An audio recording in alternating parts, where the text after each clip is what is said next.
¿Qué tal amigos? ¿Cómo están? Espero que muy bien. Sean bienvenidos a su canal Invasores Humanos. Soy Romario López y en esta sección llamada Biografías de México hablaremos de personajes reales o mitológicos que han marcado una pauta en la historia de México actual.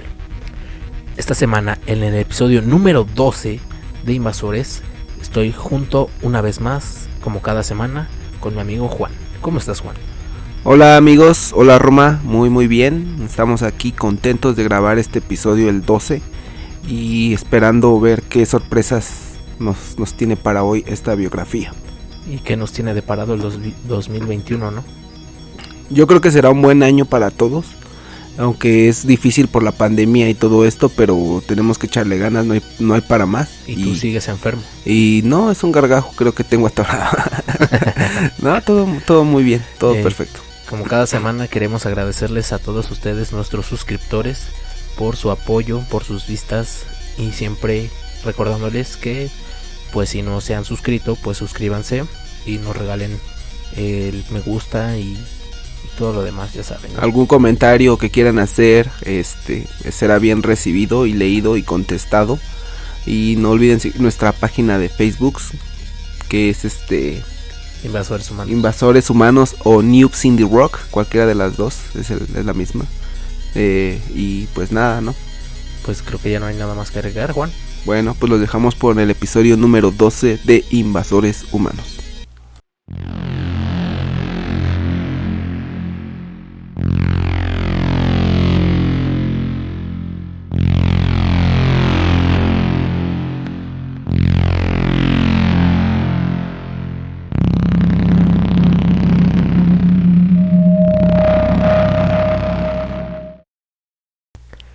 Sean bienvenidos a otro martes de iluminación en Invasores Humanos.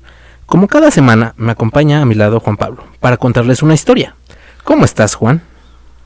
Muy bien, hola amigos, hola a todos, bienvenidos a este martes de iluminación. Muy contento de estar aquí con Romario. Después de unas vacaciones, ya es nuestro segundo programa del año y esperemos les agrade mucho. Sí, ¿qué esperas tú de este año 2021, Juan? Pues éxito en esto, ¿no? En este proyecto de biografías y en otro que tenemos que más adelante, pasado el tiempo, esperamos lanzar y que esperemos les guste mucho. Por mi parte, yo espero que este año sea de mucho trabajo en Invasores. Tenemos muchos planes que pues obviamente, como les mencionamos, en su momento pues les vamos a dar a conocer. Pero mientras eso sucede, vámonos de lleno con esta historia, ¿te parece, Juan? Ok, con el episodio es el 12, ¿no? Me parece. 11. Así es el número 12 y se titula El asesinato de Colosio. Ok. Pues ahí va. Era el año de 1994. El mundo de la música estaba de luto. Kurt Cobain, líder de la emotiva banda Nirvana, se había quitado la vida. Y Quentin Tarantino estrenaba en el mundo su película Pulp Fiction. O para los que vivimos en México, Tiempos Violentos. Y que irónicamente, así lo fueron. Un asesinato en el municipio de Lomas Taurinas, en el estado de Baja California, cambiaría el destino de México. Una vez más, en un acto de extrema violencia en el que podría compararse casi con el asesinato del expresidente John F. Kennedy. Hoy te voy a contar la historia de Colosio. Oh, yeah. Desde su inicio hasta que murió, y te voy a contar algunas de las teorías que pues más apuntan a lo que realmente pasó. Ok. ¿Te acuerdas de esa historia? ¿Recuerdas algo de eso, Juan? Sí, he escuchado un poco, pero no he investigado directamente, pero sí he escuchado un poco de la muerte de Colosio, que fue traicionado, me parece, por sus propios compatriotas del partido, ¿no? De su mismo partido o algo así. Pues muchas veces en la historia se dice eso. Es lo que yo más o menos espero. Bueno, pues más adelante te contaré un par de teorías y tal vez tu idea cambie o digas, no, ahora sí estoy seguro. Muy bien, me parece muy bien. Antes que nada es importante conocer de dónde viene, cuáles eran sus posturas y las ideas para mejorar el país. Pues verán, Luis Donaldo Colosio Murrieta nació el 10 de febrero de 1950 en Magdalena de Quino, en Sonora, cerca de la frontera con Estados Unidos. Fue el primogénito de Luis Donaldo Colosio Fernández y de Armida Ofelia Murrieta, y tuvo 5 hermanos más. Realmente no hay mucha información sobre la niñez de Luisito, pero sabemos que desde que estudió en la primaria... ¿El Luisito Comunica? No, Luisito Colosio. Luisito Colosio. Luisito Colosio. Pero sabemos que desde que estudió en la primaria fue una persona muy inteligente y dedicada, principalmente la poesía y la oratoria, y con el tiempo eso ayudó a su carrera política. Algo que nos falta a nosotros, ¿no? La oratoria. Sí, güey, muy cabrón. Estudió en el Instituto Tecnológico de Estudios Superiores de Monterrey, el TEC de Monterrey. Ajá. Graduado en Economía, y estudió un año más en la Universidad de Pensilvania en Estados Unidos, para después viajar a Viena, en Austria, como investigador en el Instituto Internacional de Sistemas Aplicados. Uh-huh. Al ser una persona muy inteligente, comienza a dar clases en la Universidad Anáhuac, una de las universidades privadas más caras de México. Uh-huh. En estos años, en la década de los 80s, es que conoce a su esposa. Pero que de hecho, perdón que te interrumpa, Sí. ahí en Austria es donde también estudian muchos científicos muy importantes de la historia, porque me parece que ahí hay una universidad que estaba entre la frontera de Austria y Alemania, y de ahí también se deriva Kafka, y la idea kafkiana. Y pues sí, imagínate que Colosio fue a estudiar a Austria, pues sí ha de haber sido una persona muy curiosa, ¿no? Muy culta, más bien, inteligente. Uh-huh. ¿En donde me quedé? Ok. En estos años, en la década de los 80s, es que conoce a su esposa, Diana Laura Riojas. Tras un par de años de relación, se casan y tienen 2 hijos. Ajá. Luis Donaldo. Así se llama la calle una que está por aquí, Diana Laura Riojas. Mira, nada más. Yo no sabía por qué, un dato curioso. Sí. De una de las calles más que emblemáticas, que conforman este la ciudad, querido municipio. Sí, y que uno no sabe ni por qué ni cómo, pero ya, ahora uno. Y tienen 2 hijos, Luis Donaldo y Mariana. Se ve que no era nada egocéntrico Luisito, ¿verdad? Pues no. Uh-huh. No, se ve que era una persona muy calculadora. Pero para muchos, incluido yo, pensé que fue después de su matrimonio que inició su carrera en la política. Uh-huh. Pero no fue así. Luisito Colosio se unió a las filas del Partido Revolucionario Institucional en 1972, o sea, eso fue muchísimo antes. Ajá. Pero es hasta el año de 1985 que Luis saliera del anonimato. Es elegido para ser diputado federal de Sonora. ¿Y qué crees, Juan? Sí. Que gana Luis. Se convirtió en poco tiempo como oficial mayor del comité del PRI. Uh-huh. En 1988 vuelve a contender por un puesto legislativo, ahora como senador. ¿Y qué crees, Juan? Vuelve a ganar. Sí. Por estos tiempos es que conoce a Carlos Salinas de Gortari, quien le pide que le ayude en su campaña presidencial. Y es así que el rumbo de la historia vuelve a cambiar. Y cambiará. Y cambió. Sí. Una vez que Salinas de Gortari es presidente, invita a Colosio a formar parte del gabinete presidencial. Ocupa el puesto de secretario de Desarrollo Social, o como lo conocemos o conocíamos, Sedesol, en abril de 1992. Y ya dentro del gabinete comenzó a participar activamente para convertirse en el sucesor de Salinas de Gortari. Pues verás, Juan, tengo entendido que dentro del partido ¿Del PRI? Del PRI, se acuerda quién va a ser el representante en las siguientes elecciones. Claro. Como creo que el presidente es el que elija al sucesor. Así es. Pero pues obviamente dentro de su círculo social. Así era como se manejaba antes el país, ¿no? Como estaba gobernado por el PRI, pues el PRI elegía a los próximos gobernantes. Ajá, exactamente. ¿No?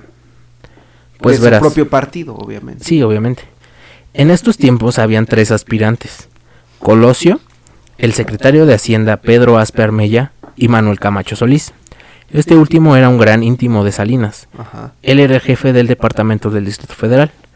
Más adelante hablaré un poco más de él, pero básicamente cuando Manuel Camacho se entera de que Colosio fue elegido como el candidato por la presidencia, él no lo apoya. Y es así que Luisito es postulado a la presidencia el 28 de noviembre de 1993, sin saber que había sentenciado su propio destino. Así es. El Kennedy de México. El Kennedy de México. Yo sí lo comparo. Uno de los sucesos que marcaron mucho impacto fue su discurso que dio el 6 de marzo de 1994. frente al monumento a la Revolución Mexicana. Ujú. En ese día es el aniversario del partido de que se fundó. Sí. Se dice que fue en este momento cuando se rompió la relación entre Salinas de Gortari y Colosio. Que ahora ya es el PRIAM, PRD, Convergencia, no sé qué tanto, Se ni llama todo la coalición Va por México. la coalición, ¿verdad? Va Sí. por México. Pero en ese tiempo pues solamente los partidos fuertes eran el PRI, el PAN, que ya tenía varios años, Sí, y el recién casi PRD, fundado fundado por Cuauhtémoc Cárdenas. por Cuauhtémoc Cárdenas, sí. Que era el hijo de Lázaro Cárdenas. Ajá. Bueno, voy a citar algo de ese discurso. Veo un México de comunidades indígenas que no pueden esperar más a las exigencias de justicia, de dignidad y de progreso, de comunidades indígenas que tienen la gran fortaleza de su cohesión, de su cultura y que están dispuestos a creer, a participar y a construir nuevos horizontes. Veo un México con hambre y con sed de justicia, un México de gente agraviada por las distorsiones que imponen a la ley. ¿Quiénes deberían de servirla? Dos mujeres y hombres afligidos por abuso de las autoridades o por la arrogancia de las oficinas gubernamentales. Como partido de la estabilidad y la justicia social, nos avergüenza advertir que no fuimos sensibles a los grandes reclamos de nuestras comunidades, que no estuvimos al lado de ellas en sus aspiraciones, que no estuvimos a la altura del compromiso que ellas esperaban de nosotros. Tenemos que asumir esta autocrítica y tenemos que romper con las prácticas que nos hicieron una organización rígida. Tenemos que superar las actitudes que debilitan nuestra capacidad de innovación y de cambio. Empecemos por afirmar nuestra identidad, nuestro orgullo militante y afirmemos nuestra independencia del gobierno. Sí, una invitación al progreso, ¿no? Exactamente. Sí. Sí, O sea, básicamente le dio la espalda a todo lo que venía haciendo en los últimos años. Y eso PRI. fue lo que le dolió al PRI y lo que ya no les empezó a parecer, que a mi parecer creo que fue ese el gran motivo para el asesinato de este personaje, ¿no?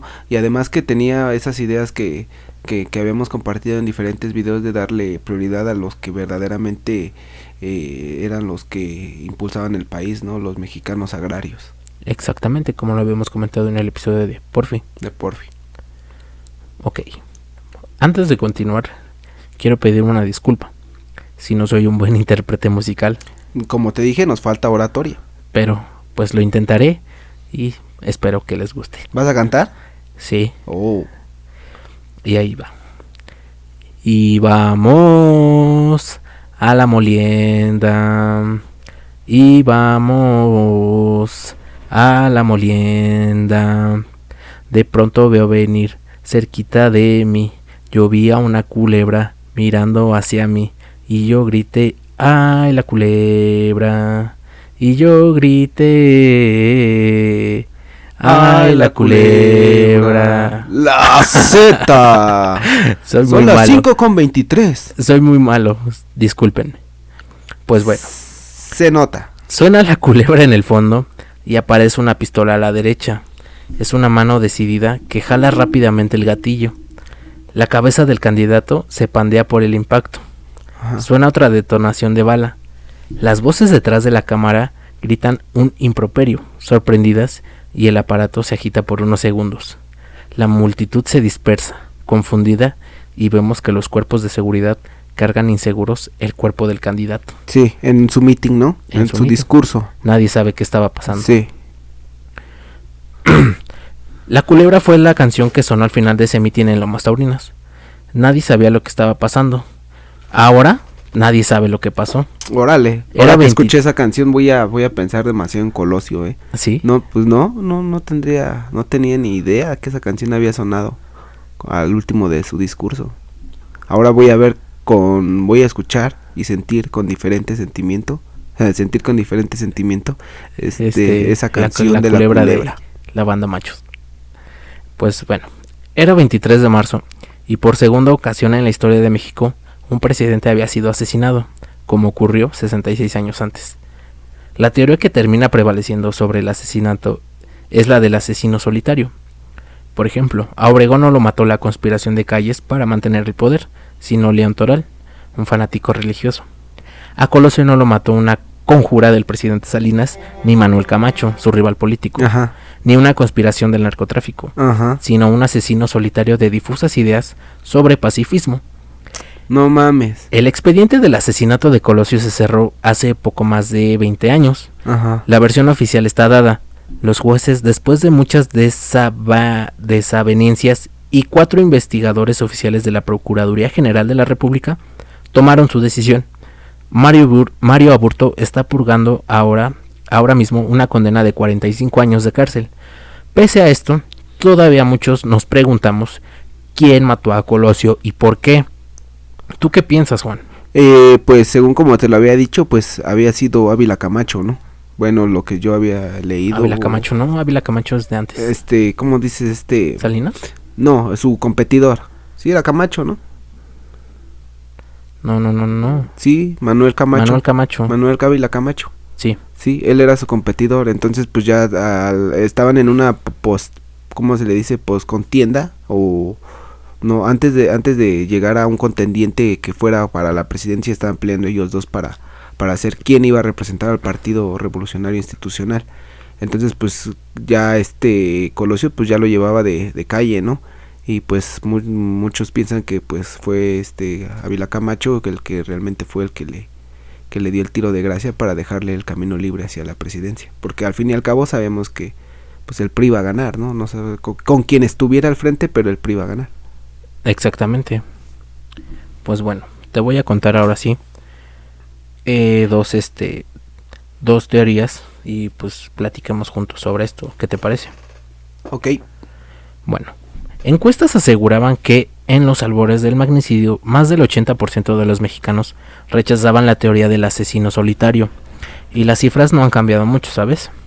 Nadie podía creer que un solo hombre, armado de un pensamiento torpe, escrito al aventón en un cuaderno escolar con espiral, podía causar tanta conmoción y cambiar la historia del país. En México creemos profundamente en el poder de los que nos gobiernan y también en su perversidad. 72 años de un mismo partido encumbrado pueden hacerle eso a una opinión pública. Entre tantas representaciones difusas, a falta completa de certezas, con tanto tiempo, tantas imágenes repetidas, tanta falsificación de pruebas y torpeza mediática, reina la interpretación. ¿No lo crees? Los asesinos seriales conviven y viven en cualquier parte. Ese es mi punto. Uh-huh. En cualquier punto, hasta en tu propia colonia, propio estado, el asesino serial puede estar por ahí escondido y pues nadie lo sabe hasta que empieza a sacar todo lo que tiene dentro, ¿no? Exactamente. Y como en una novela policíaca que no termina, cada lector puede seguir creyendo que su teoría es válida. La primera teoría que analizaremos es la venganza del narco. Una hipótesis probable es que a Colosio lo mató una alianza del narcotráfico con el poder, el crimen organizado. Tal vez motivó el asesinato por la desconfianza que tenían hacia Colosio. Este candidato del PRI parecía demasiado honesto y reformador para ser un cómodo. Sí. En una época donde el narco estaba apenas dándose a conocer y exponenciándose en México, ¿no? Entonces era una piedra en el zapato para todo ese narco emergente. Exactamente. Pues verás, dentro de las más de 300 líneas de investigación que se siguieron en el caso, al menos 29 apuntan a lazos entre el asesinato y el narcotráfico. Un exinformante de agencias de seguridad de Estados Unidos, poderoso policía de la PGR y de la extinta Policía Judicial Federal, llamado Guillermo González Calderoni, Ajá. declaró hace poco más de 20 años que la muerte de Colosio había sido planeada por el cártel de Tijuana, liderado por los Arellano Félix. Claro. Calderoni sabía mucho de las relaciones del poder entre el narco y el Estado mexicano.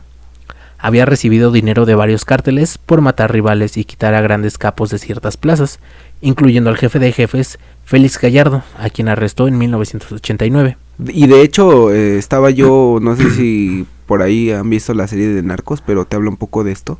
Ajá. De la emergencia del narco y de la alianza que había entre el Gallardo Félix, que era el patrón, y la política mexicana, ¿no? Y entonces pues ya desde ahí se rompe ese lazo de desunión y más bien de unión entre el narco y el Estado. Exactamente. Sin embargo, Calderoni dijo muchas cosas en esa época sin presentar pruebas. Entre sus declaraciones, el ex policía señaló, incluso que Salinas quiso matar a Cuauhtémoc Cárdenas en el 94.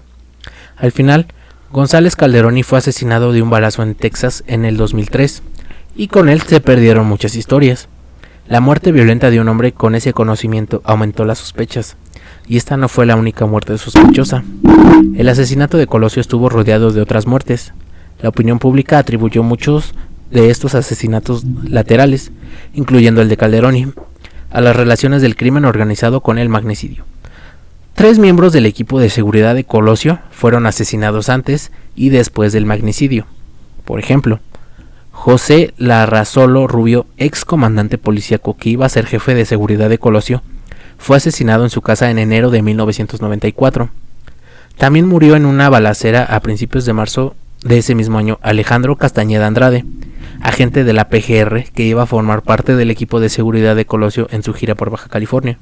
Un mes después del atentado, José Federico Benítez López, director de seguridad municipal de Tijuana, que aparentemente estaba haciendo una investigación lateral del magnicidio, fue asesinado en una carretera. Él fue el hombre que encontró el cuaderno de actas en el que Aburto confesaba toda la planeación de su crimen. También fue asesinado el policía que encontró el casquillo en la escena del crimen, Alfredo Aarón Juárez Jiménez, en un accidente de tránsito. José Luis Arroyo Rodríguez, teniente coronel de la Coordinación General de Seguridad del Estado Mayor Presidencial, que investigaba las relaciones del Estado Mayor Presidencial con el asesinato de Colosio, fue baleado también en Naucalpan en 1996. En total, fueron más de 15 muertes violentas se han relacionado con el asesinato de Colosio. Y a pesar de que estas muertes se han investigado como posibles vínculos del asesinato con el narcotráfico, también pueden ser el producto azaroso de la violencia en México. En ese sentido, ninguna de las líneas de investigación relacionadas al narcotráfico ha sido fructífera. Ni siquiera las líneas más comunes que apuntaban a las relaciones del dinero de venta de drogas en el financiamiento de la campaña del priista. ¿Todo bien? ¿Hasta Perfecto. aquí me copias? Sí, claro. Ok. Pues bueno, las pesquisas alrededor de estas relaciones apuntaban al financiamiento de la campaña por parte de narcotraficantes colombianos, por parte de Joaquín El Chapo Guzmán, y finalmente por parte de narcotraficantes peruanos, pero ninguna de estas líneas de investigación pudo ser probada, como tampoco se comprobó cualquier relación entre Aburto y el crimen organizado. Sí, pues es como te decía, ¿no? Él era una revolución ideológica hacia el progreso y era una piedra al zapato de mucha gente de suficiente poder para quitarlo, y pues eso era lo que se veía en ese tiempo, ¿no? Un cambio total, pero lastimosamente no fue agrario, fue para mal, ¿no? Lo que fue el narco y su vinculación con el Estado y su exponencialidad hacia lo que es el mercado, ¿no? Sí, exactamente, así como podemos escuchar, pues sí se habló mucho de esta teoría, ¿no? De que fue una venganza del crimen. Pero yo creo que sí, o sea, puede pasar, es muy viable que esa sea también una muy buena, hasta no escuchar la segunda, pero creo que esta sí es muy viable. La segunda teoría que tengo para ti, Juan, es el triángulo de Camacho, Salinas y el propio PRI. Pues verás, como lo mencioné, Colosio había tenido un ascenso meteórico. Fue diputado, senador, dirigente del PRI y finalmente secretario de Sedesol. Todo esto en menos de 10 años. La mayoría de estos puestos fueron elegidos por Carlos Salinas de Gortari, al nombrarlo secretario de Sedesol en reemplazo de Patricio Chirinos, que él iba a luchar por la gobernatura de Veracruz. Salinas lo convirtió en virtual políticas sociales. Esa es la que yo más conozco, la de ¿cómo se le puede decir? La de el complot que hubo del PRI, de su propio partido, para no dejarlo llegar, pues no le convenía al PRI. El PRI estaba llevando una vida muy bien, todos sus gobernantes, todos pues siempre habían ganado. Accionarios ganaban bien, vivían bien, entonces alguien que revolucionara, que cambiara esto, pues no le convenía, ¿no? Ajá. En ese sentido, la carrera de Colosio siempre estuvo profundamente unida a la de Salinas. Se decía que Salinas había hecho a Colosio, era su protegido, su pupilo, el continuador de sus políticas neoliberales y de la lucha entre los nuevos tecnócratas y los viejos dinosaurios del PRI. Él le iba a quitar otro cero al peso. Colosio era en cierta forma la manera de Salinas de perpetuarse en el poder. Claro, había otros pesos pesados en el gabinete. Antes de ser elegido como candidato a la presidencia, se peleaban la sucesión nada más y nada menos que José Córdoba Montoya, el brazo derecho de Salinas, Manuel Camacho, el amigo de Salinas de toda la vida, Luis Donaldo Colosio, el protegido de Salinas, y en menor medida Ernesto Zedillo y Pedro Aspe. Sí. La sucesión no estaba decidida, y todos estaban desplegando sus mejores estrategias. Camacho era sin duda el más agresivo. Él se reúne con Salinas el 21 de noviembre de 1993. Sin embargo, 7 días después, Salinas toma una decisión, y el destape no es favorable a Camacho. Ajá. Luis Donaldo Colosio será el candidato oficialista para la presidencia de la República. Exactamente. Que se supondría que debería haber una como votación interna del partido, pero pues obviamente en esos tiempos pues todo era comprado, ¿no? Y si lo que era dedazo. Lo que el presidente dijera pues era lo que la Cámara de Integrantes del partido pues tenía que obedecer, ¿no? Y en todo caso pues parecía que todo le favorecía a Colosio. Exactamente. Zedillo y Aspe se forman inmediatamente y felicitan a Colosio. Hay una regla tácita en el PRI. La pelea puede ser encarnizada para conseguir la candidatura, pero una vez que el presidente se decide por un candidato, todos se cuadran para mostrar la unión del partido. El problema aquí es que Camacho no se cuadra. El entonces regente del Distrito Federal se niega a felicitar a Colosio. Antes que nada, Camacho quiere hablar con Salinas. El entonces presidente lo invita a desayunar y ahí Camacho muestra su descontento. Al menos, Salinas hubiera podido avisarle antes de decirle a la prensa. Camacho está indignado y Salinas teme que su poder en la Ciudad de México pueda ser un problema para la campaña. Entonces le propone dejar de ser regente para convertirse en secretario de Relaciones Exteriores. A pesar de aceptar este cambio, parece que Camacho será el más acérrimo rival interno de Luis Donaldo Colosio. Entre comillas, ¿no? Ajá, entre ellos. Sí, porque todos apoyaban a Colosio, pero más bien era su rival, su némesis. Su némesis, pero pues que actúa como un por su cuenta, ¿no? Y con una psicosis muy balanceada y muy solitaria, ¿no? Así es. Pues verás, el 1 de enero de 1994 pasa algo que nadie había previsto. El Ejército Zapatista de Liberación Nacional toma San Cristóbal de las Casas y la rebelión armada tiene inmediatas resonancias internacionales.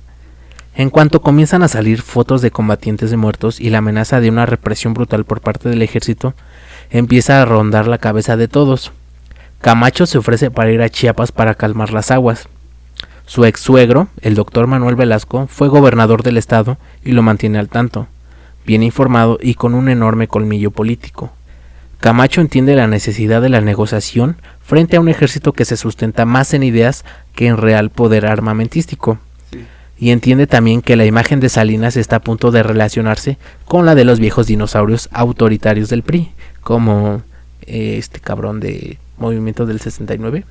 Díaz Ordaz. Gustavo Díaz Ordaz. O como Luis Echeverría. Que fueron uno tras del otro, ¿no? Exacto. Cuando los ánimos se caldean en la capital y se llama una marcha para el 10 de enero del 94, Camacho pone su propuesta sobre la mesa. Junto a un comisionado de la ONU, se ofrece como alto comisionado para la paz en Chiapas. De paso, amenaza a Salinas. O bien lo nombra para la Comisión de la Paz, o bien él mismo se sale del partido y se une a la sociedad civil en las manifestaciones. ¡Qué generoso! Sí, casi así de... soy el Salvador. Sí. Salinas termina por elegir a Camacho para que negocie con el Ejército Zapatista de Liberación Nacional. Ajá. Pero esta designación todavía tiene una arista más.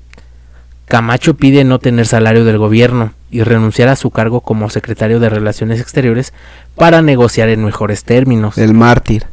Exacto, la idea parece sensata, pero esconde también su veneno. Sí, pues claro.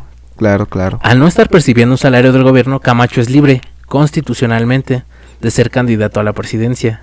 Consciente o inconscientemente, Salinas acaba de darle competencia a Colosio, después de asegurarle la sucesión. Sí. Y todos en México lo leen así. Un celostino. Parece como si Salinas hubiera cambiado de opinión y ahora quisiera que Camacho fuera el candidato a la presidencia. Colosio pues queda devastado y Camacho crecido. La campaña del candidato arranca mal, desangelada y gris. Nadie quiere saber nada de la gira de Colosio cuando las negociaciones en Chiapas están en pleno. Sí, ya veían al mártir. Exacto. Las noticias no se fijan en la sucesión presidencial, sino en un hombre enmascarado al sur y en su diálogo con Manuel Camacho. El comandante. Ajá. El comandante Marcos. Subcomandante Marcos. El subcomandante Marcos. Se habla más de Camacho que de Colosio y la candidatura oficial parece hundirse.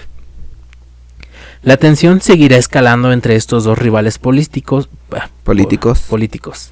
hasta que el 22 de marzo finalmente, después de una ardua negociación por parte de Colosio, Salinas fue ese güey, dijo, no, pues ya, ustedes háganse bolas, güey, yo Sí. a la verga, yo estoy al margen. Yo ya me voy, ¿no? Yo ya Sí. agarré, yo ya empaqué, y háganse bolas. Ajá. Camacho decide declinar cualquier posibilidad de competir por la presidencia, o sea, dijo, pues ya, güey, no puedo. Yo ya robé, ya me voy. Ahora sí, Colosio ganó la candidatura como único contendiente. Una candidatura segura, pero que solo duró un día. Después de todo este espectáculo político, es evidente que el asesinato de Colosio levantará sospechas. Tantos movimientos en la cúpula del poder no pueden ser aleatorios. Si a esto se les suma que en septiembre de ese mismo año será asesinado José Francisco Ruiz Massieu, prominente priista, y que se culpó al hermano del presidente, Ajá. Raúl Salinas, Ajá. de ser el autor intelectual del crimen. Ok. Todo parece enturbiarse. El primer fiscal encargado del caso elaboró una hipótesis. Colosio fue víctima de una acción concertada entre varios miembros del equipo encargado de su seguridad, Ajá. un equipo que le fue designado, además, para dejar fuera del mitin en Lomas Taurinas a la policía del estado, que curiosamente fue el primer estado panista de la historia. Parece falso, Rick. Exacto. Pues es que es como, no mames, pones a un güey político a hacer justicia, güey, pues entonces, ¿qué tan creíble puede ser? Pues muy poco. Nulo, ¿no? Muy nulo. Ajá. Todas estas aparentes coincidencias aparentaban todo menos azar. Es por eso que la teoría de conspiración más fuerte alrededor de la muerte de Colosio sigue siendo la de una de las conspiraciones en las cúpulas de poder. Muchos señalamos, yo y me incluyo, inmediatamente a Carlos Salinas como el autor intelectual del crimen, aunque eso parece dudoso. Salinas era un político astuto que calculaba con mucha precisión lo que llamaba su armado, o sea, es decir, la estructura de movimientos políticos que urdía antes de cada movimiento. Y después del asesinato de Colosio, uno de los políticos más afectados fue el mismo Salinas. Fue linchado por la opinión pública. El expresidente, seguro de sí mismo y retador, acabó exiliado y humillado.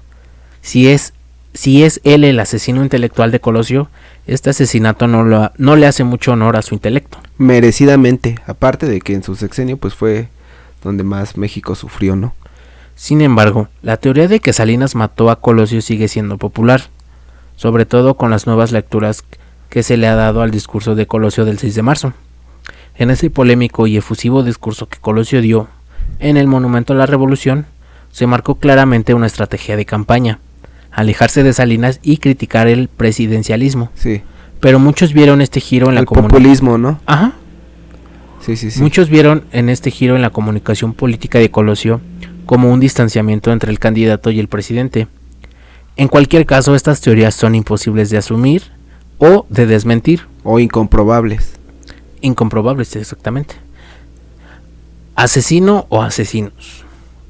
Uno de los nombres más misteriosos de la criminalística mexicana es el de Mario Aburto Martínez, la persona que le disparó a Colosio en Lomas Taurinas. Sí. Probablemente sí, probablemente no, un chivo expiatorio, nadie lo sabe y nadie. ¿Quién es este oscuro personaje? Ajá. ¿Quién es ese obrero que carga todo el peso del magnicidio? Ese preso aislado en un penal federal de Tabasco.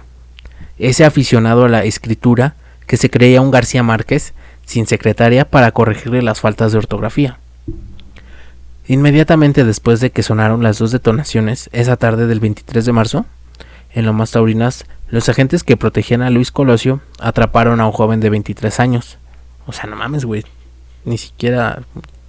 Nosotros ya estamos más viejos. Sí, es en la edad donde uno ya anda más rebelde, ¿no? Y más bien ya es cuando si empiezas a sentar cabeza de las pendejadas que... No, yo creo que es cuando haciendo, ¿no? todavía estás, ¿no? Todavía estás. ¿Tú crees? Sí. Sí, todavía. Yo digo como a los 28 ya empiezas más o menos como a reaccionar de, no, ya. Oh, ya Dios. Ya estuvo, sí. ¿Todavía tengo chance? Sí, algo. Que a mí no me ha afectado eso, ¿verdad? Pero...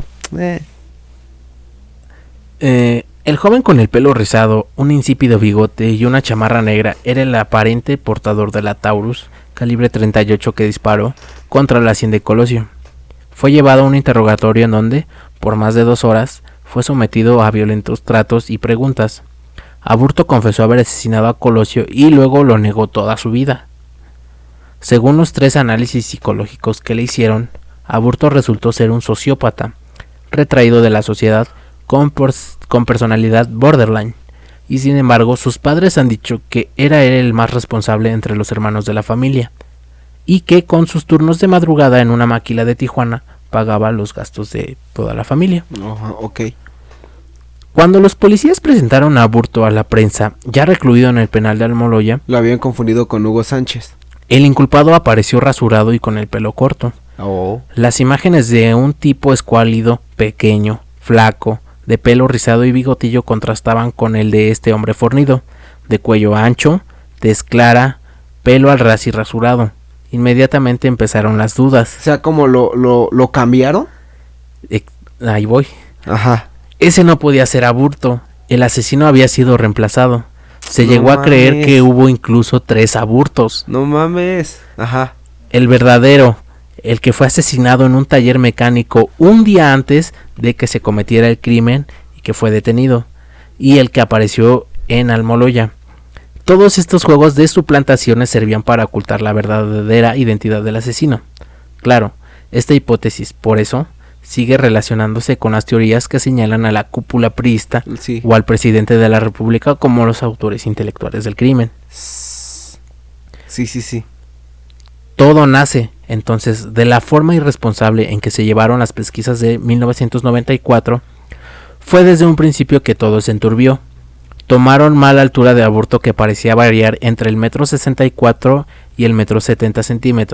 Lo rasuraron y raparon sin motivo, lo pusieron al centro de una conspiración y luego lo nombraron asesino solitario. Entre tantas confusiones, pocas personas creen que Aburto sea el único asesino de Colosio. Y muchos siguen creyendo que fue un chivo expiatorio, así como tú lo mencionas. La práctica del chivo expiatorio era común para la extinta Dirección Federal de Seguridad y luego para los servicios de inteligencia mexicanos. Agarrar a un pobre diablo, molerlo a palos y bajo tortura extraerle una confesión. Era el pan nuestro de cada día de las instituciones policíacas. Eso ya no pasa. Un crimen así requiere un pronto culpable, y Aburto parecía ser el candidato ideal.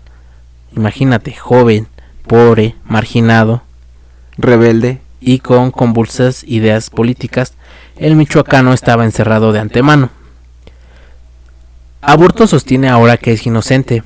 En el año tercer Aburto? Probablemente. Sí, güey, imagínate, güey, no mames, yo estaba en otro pedo y llegaron y me agarraron en la fila de las tortillas, ¿vale? O algo así, ¿no? Y me dijeron que me llamaba Aburto y al otro Aburto, el segundo Aburto. Como Ricky Morty, ¿no? Estamos diciendo mucho aburto. El aburto. Mucho aborto. El aborto, el aburto, el aborto. El aburto. el primer aburto ya había sido enterrado por el segundo aburto y el tercer aburto, pues, no sabía ni qué pedo, pero estaba a punto de ser el tercer aburto, ¿no? Sí. Pues un universo paralelo de aburtos. No mames, güey, ¿cómo negar que es el aburto, güey? Pues si le están diciendo al tercer aburto que es el aburto y no es el aburto, güey, no mames, qué pedo, güey. Ay, Dios. Qué cagado. Mexicanos matando mexicanos. Mexicanos investigando mexicanos. Ya, güey. No puedo. Ay, continúo. En el 2008, el periodista Jesús Lemus, acusado de narcotráfico, pudo acercarse a Aburto en el penal. ¿A quién? ¿Aburto? Aburto en el penal. y preguntarle si había matado a Colosio. El inculpado respondió: si ellos dicen que tú fuiste, pues tú fuiste, y no hay de otra forma de decir que no. Y mientras aquí me estoy acabando la vida por algo que ni yo estoy seguro de que haya hecho. No mames. Es como en ese programa que vimos, ¿no? De ese podcast famoso donde investigan un pinche perico, ¿no? Se llevan a un perico para que hable, ¿no? Llegan a un lugar donde están los narcos y al único que encuentran es su perico y se llevan al perico y le dicen al perico: ¿Quiénes son tus ¿quiénes dueños? son tus dueños? ¿Para quién trabajas? ¿Dónde está la droga? Y él decía: soy un loro. Soy un loro, güey, no mames. Qué mamadas. Mexicanos investigando mexicanos. Pues verás, la familia de Aburto fue torturada durante la investigación. Sus hermanas y su madre sufrieron de abuso sexual y su hermano fue golpeado. Al final consiguieron salir del país pidiendo asilo político en Estados Unidos. Desde hace más de 20 años que no ven a Mario y que no saben más que noticias esporádicas de él. ¿De quién? ¿De Aburto? De Aburto. Del tercer Aburto. Sí, del tercer o del primero, no sé. Siguen pensando hasta el día de hoy que... ¿De Morty? ¿O de quién? No, de Aburto. Que hasta el día de hoy es inocente. Y en estos misterios eternos siempre seguiremos pensando que fuimos manipulados, que el poder nos oculta algo y que tanta complejidad no puede caber en una solución fácil. Las explicaciones nunca nos bastarán porque en nuestro país la realidad siempre seguirá superando a la ficción. Sí, exactamente. Y con esto terminamos el episodio de hoy, Juan. De Aburto. ¿Qué conclusiones tienes? Pues ambas teorías me parecen muy sensatas. Muy viables, ¿no? Sí, ambas. Como te decía, lo de los narcos y la emergencia del poder del narco y la asociación con el Estado, pues también es viable. Y bueno, más bien no he visto yo la serie de Narcos, creo que tú sí. no sé qué tan verdaderas. Sí, hay algo que hablan, ¿no? Sí, hablan mucho de esto, del gobierno, de la fusión de ese pacto de entre el Estado y el narco y lo que te decía, pues igual puede ser. Y pues también lo de la presidencia, alguien con tales ideas progresistas que probablemente solo haya sido de campaña y populismo, ¿no? Nunca lo sabremos.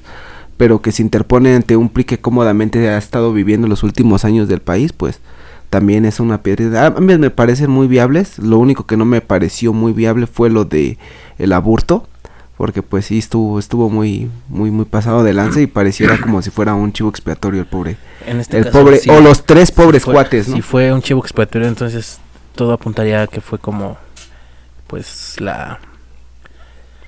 algo desde arriba, ¿no? Del poder. Sí, claro. Y pobres cuates, ¿no? Los tres. El primero, el segundo si y fuera, el tercer Aburto. Yo pienso, ¿no? Si fuera narcotráfico, pues qué tan difícil es, ¿no? Un comando armado. Pues más que nada, el narcotráfico es fuerte, es apegado, pero sin ayuda del Estado, pues el narcotráfico no puede operar tan libremente. Entonces, pues una asociación con el Estado, pues es muy viable. Pues sí. Lo más triste fueron los tres abortos, ¿no? Eso fue lo más triste y porque refleja más que nada la realidad de México, ¿no? Pues sí, la realidad es que pues siempre nos engañan, siempre ocultan muchas cosas. Siempre hay un chivo expiatorio para todo, ¿no? En todo esto siempre pues se oculta mucha información. Yo digo que nunca realmente sabremos la verdad, porque esto está súper manipulado. Sí, como todo, siempre buscan una justificación para todo, ¿no? Siempre hay una explicación para todo y aunque a veces no sea coherente, pues es lo único que nosotros podemos consumir o creer como una realidad, ¿no? Pero siempre con esa incógnita de tal vez sí, pero realmente un 80% es un tal vez no. Pues viva México entonces. Pues viva México. Y con esto, pues, terminamos el episodio de hoy y sin nada más que agregar. Pues no, muchas gracias a todos los que nos escucharon, muy agradecidos con todos. Ya saben, suscríbanse, denle like, activen su campanita de notificaciones para nuestro contenido nuevo. ¿Alguna teoría más loca? Adelante, la pueden agregar ahí en la caja de comentarios. Y con mucho gusto los leeremos y les contestaremos. Pues Recuerden seguirnos en nuestras redes como @invasoreshumanos en Facebook, que es administrada por Juanito. O News in the Rock también, en ambas las pueden encontrar, es la misma. Y a mí me pueden seguir como @RomarioLG, que es con Y. Ok. Y pues esperamos que les haya gustado mucho. Pues muchas gracias por este tiempo que nos han dedicado y esperemos les haya gustado mucho, se la hayan pasado bomba. Ya saben, pues ya. Es todo. Entonces nos vemos. Ojalá que se hayan terminado ese refresco de 2 litros, esas papas que nos venden. Y nada más, muchas gracias. Me la pasé muy bien. Su elote con chile. Pues sin nada más que agregar, ahora sí. Nos vemos la próxima semana con un episodio de Invasores Humanos. En este hermosísimo martes de iluminación. Que descansen todos y que tengan un excelente día. Gracias. Bye.